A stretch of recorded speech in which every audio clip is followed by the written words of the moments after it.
Hi friends, ನಮಸ್ಕಾರ. Welcome to my YouTube channel. ಇವತ್ತಿನ ವಿಡಿಯೋದಲ್ಲಿ ಟೊಮೊಟೊ ಬಾತ್ ಹೇಗೆ ಮಾಡೋದು ಅಂತ ತೋರಿಸ್ತಾ ಇದ್ದೀನಿ. ನಮ್ಮನೇಲಿ ನಾನು ಯಾವ ರೀತಿ ಟೊಮೊಟೊ ಬಾತ್ ಮಾಡ್ತೀನಿ ಅಂತ ಈ ವಿಡಿಯೋದಲ್ಲಿ ನಿಮ್ಮ ಜೊತೆ ಶೇರ್ ಮಾಡ್ಕೊತಾ ಇದ್ದೀನಿ. ತುಂಬ ಟೇಸ್ಟಿಯಾಗಿರುತ್ತೆ. ನೀವು ಒಂದ್ಸಲ ಟ್ರೈ ಮಾಡಿ, ನಿಮಗೂ ಕೂಡ ತುಂಬ ಇಷ್ಟ ಆಗುತ್ತೆ. ಇದೇ ಥರ ವೀಡಿಯೋಸ್ಗೋಸ್ಕರ ನನ್ನ ಚಾನಲ್ನ ಸಬ್ಸ್ಕ್ರೈಬ್ ಮಾಡ್ಕೊಳ್ಳಿ. ಹಾಗಾದರೆ ಟೊಮೊಟೊ ಬಾತ್ ಹೇಗೆ ಮಾಡೋದು ಅಂತ ನೋಡೋಣ ಬನ್ನಿ.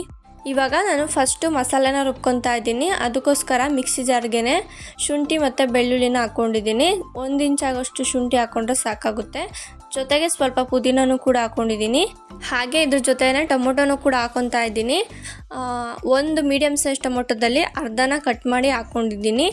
ಜೊತೆಗೇ ಸ್ವಲ್ಪ ಚಕ್ಕೆ, ಹಾಗೆ ಒಂದು 3 ಲವಂಗ, ಒಂದು 5ರಿಂದ 6 ಆಗೋಷ್ಟು ಮೆಣಸನ್ನ ಹಾಕ್ಕೊಂಡಿದ್ದೀನಿ. ಇವಾಗ ರುಬ್ಕೊಂಬರ್ತಾ ಇದ್ದೀನಿ. ಕರೆಕ್ಟಾಗಿ ನುಣ್ಣಗೆ ರುಬ್ಕೊಂಬರ್ಬೇಕು. ಚಕ್ಕೆ ಲವಂಗ ಹಾಕಿರೋದೆಲ್ಲ ಕರೆಕ್ಟಾಗಿ ಪೇಸ್ಟ್ ಆಗಬೇಕು. ಇವಾಗ ಒಂದು ಕುಕ್ಕರ್ ತಗೊಂಡು ಕುಕ್ಕರ್ ಕಾದ್ಮೇಲೆ ಒಗ್ಗರಣೆಗೆ ಎಷ್ಟು ಬೇಕೋ ಅಷ್ಟು ಎಣ್ಣೆ ಹಾಕ್ಕೊತಾ ಇದ್ದೀನಿ.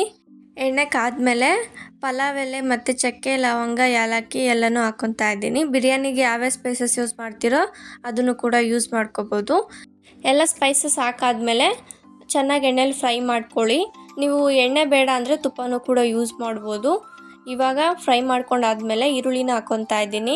ಒಂದು ಮೀಡಿಯಮ್ ಸೈಜ್ ಈರುಳ್ಳಿನ ಉದ್ದುದ್ದು ಕಟ್ ಮಾಡಿಕೊಂಡು ಹಾಕ್ಕೊಂಡಿದ್ದೀನಿ. ಇವಾಗ ಇದ್ರ ಜೊತೆಗೇ ಮೆಣಸಿನ್ಕಾಯಿನೂ ಕೂಡ ಹಾಕ್ಕೊತಾ ಇದ್ದೀನಿ. ನೀವು ಮೆಣಸಿನ್ಕಾಯಿ ಬೇಡ ಅಂದರೆ ಬರೀ ಖಾರದ ಪುಡಿನ ಯೂಸ್ ಮಾಡ್ಬೋದು. ನಾನು ಮೆಣಸಿನ್ಕಾಯಿನೂ ಕೂಡ ಯೂಸ್ ಮಾಡಿದ್ದೀನಿ. 1-2 ಮೆಣಸಿನ್ಕಾಯಿನ ಹಾಕ್ಕೊಂಡಿದ್ದೀನಿ. ಜೊತೆಗೆ ಹಸಿ ಕರಿಬೇವನ್ನ ಹಾಕ್ಕೊಂಡಿದ್ದೀನಿ. ಇದನ್ನು ಚೆನ್ನಾಗಿ ಎಣ್ಣೆಲಿ ಫ್ರೈ ಮಾಡ್ಕೊಳ್ಳಿ. ನೋಡಿ, ಇವಾಗ ಈರುಳ್ಳಿ ಮತ್ತು ಮೆಣಸಿನ್ಕಾಯಿ ಮತ್ತು ಕರಿಬೇವು ಚೆನ್ನಾಗಿ ಫ್ರೈ ಆಗಿದೆ. ಇವಾಗ ಬಟಾಣಿನ ಹಾಕ್ಕೊತಾ ಇದ್ದೀನಿ. ಬಟಾಣಿನ ರಾತ್ರಿ ನೆನೆಸಿಟ್ಟಿದ್ದೆ. ನಿಮ್ಮ ಮನೇಲಿ ಹಸಿ ಬಟಾಣಿ ಇದ್ದರೆ ಅದನ್ನೇ ಹಾಕ್ಕೊಳ್ಳಿ. ಇವಾಗ ಸ್ವಲ್ಪ ಎಣ್ಣೆಲೆ ಫ್ರೈ ಮಾಡ್ಕೋಬೇಕು. ನೋಡಿ, ಇವಾಗ ಚೆನ್ನಾಗಿ ಫ್ರೈ ಮಾಡ್ಕೊಂಡಾಗಿದೆ. ಇವಾಗ ಟೊಮೊಟೊನ ಹಾಕ್ಕೊತಾ ಇದ್ದೀನಿ. ನಾನಿಲ್ಲಿ ಒಂದು ಮೀಡಿಯಮ್ ಸೈಜ್ ಟೊಮೊಟೊನ ಸಣ್ಣದಾಗಿ ಕಟ್ ಮಾಡಿ ಇಟ್ಕೊಂಡಿದ್ದೆ, ಅದನ್ನು ಹಾಕ್ಕೊಂಡಿದ್ದೀನಿ. ಇವಾಗ ಚೆನ್ನಾಗಿ ಫ್ರೈ ಮಾಡ್ಕೊಳ್ಳಿ. ಟೊಮೊಟೊ ಎಲ್ಲ ಚೆನ್ನಾಗಿ ಸಾಫ್ಟ್ ಆಗಬೇಕು, ಅಲ್ಲಿವರೆಗೂ ಫ್ರೈ ಮಾಡ್ಕೋಬೇಕು. ಇವಾಗ ಸ್ವಲ್ಪ ಉಪ್ಪು ಹಾಕ್ಕೊಂಡು ಫ್ರೈ ಮಾಡ್ಕೊತಾ ಇದ್ದೀನಿ. ಉಪ್ಪಾಕಿ ಫ್ರೈ ಮಾಡೋದ್ರಿಂದ ಟೊಮೊಟೊ ಬೇಗ ಬೆಂದು ಸಾಫ್ಟಾಗಿ ಆಗುತ್ತೆ. ಇವಾಗ ಚೆನ್ನಾಗಿ ಫ್ರೈ ಮಾಡ್ಕೊತಾ ಇದ್ದೀನಿ. ನೋಡಿ, ಇವಾಗ ಟೊಮೊಟೊ ಸಾಫ್ಟ್ ಆಗೋವರೆಗೂ ಫ್ರೈ ಮಾಡ್ಕೊಂಡಿದ್ದೀನಿ. ಇವಾಗ ರುಬ್ಕೊಂಡಿರೋಂಥ ಮಸಾಲಾನ ಹಾಕ್ಕೊತಾ ಇದ್ದೀನಿ.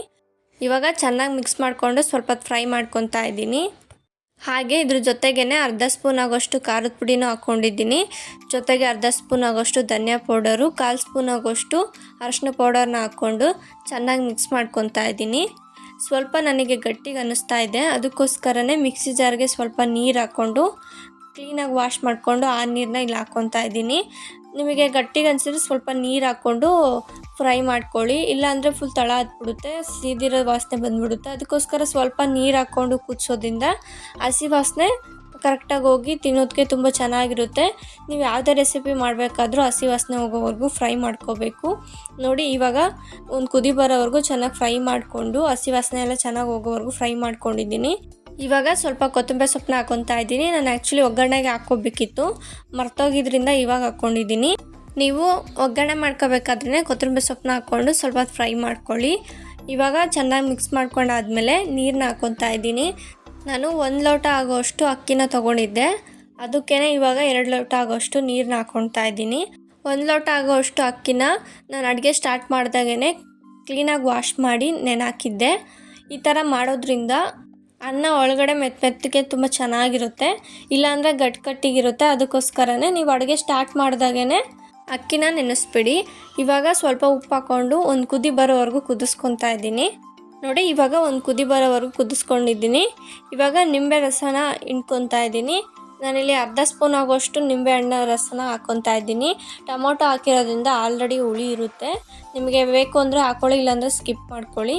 ಇವಾಗ ನೆನೆಹಾಕಿದ್ನಲ್ಲ ಅಕ್ಕಿನ, ಅದೆಲ್ಲ ನೀರನ್ನೆಲ್ಲ ಶೋಧಿಸ್ಕೊಂಡು ಇವಾಗ ಅಕ್ಕಿನ ಹಾಕ್ಕೊತಾ ಇದ್ದೀನಿ.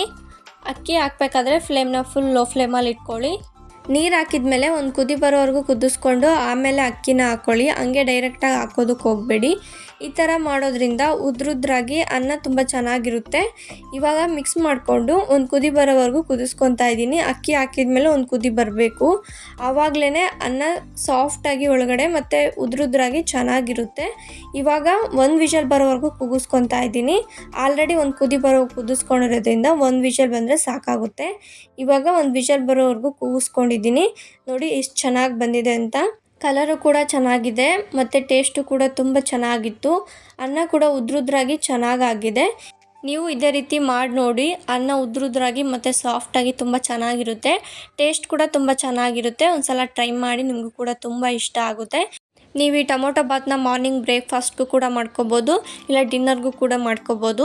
ನೀವು ಒಂದು ಸಲ ಟ್ರೈ ಮಾಡಿದರೆ ಹೇಗಿತ್ತು ಅಂತ ಹಾಗೆ ಕಮೆಂಟ್ ಬಾಕ್ಸಲ್ಲಿ ಕಮೆಂಟ್ ಮಾಡಿ. ಇದೇ ಥರ ವೀಡಿಯೋಸ್ಗೋಸ್ಕರ ನನ್ನ ಚಾನಲ್ನ ಸಬ್ಸ್ಕ್ರೈಬ್ ಮಾಡ್ಕೊಳ್ಳಿ. ಇದೇ ಥರ ತುಂಬ ವೀಡಿಯೋಸ್ನ ನನ್ನ ಚಾನಲಲ್ಲಿ ಅಪ್ಲೋಡ್ ಮಾಡಿದ್ದೀನಿ. ಒಂದು ಸಲ ಹೋಗಿ ಚೆಕ್ ಮಾಡಿ. ಇಷ್ಟ ಆದರೆ ಲೈಕ್ ಮಾಡಿ ಮತ್ತು ಶೇರ್ ಮಾಡಿ. Thank you for watching the video.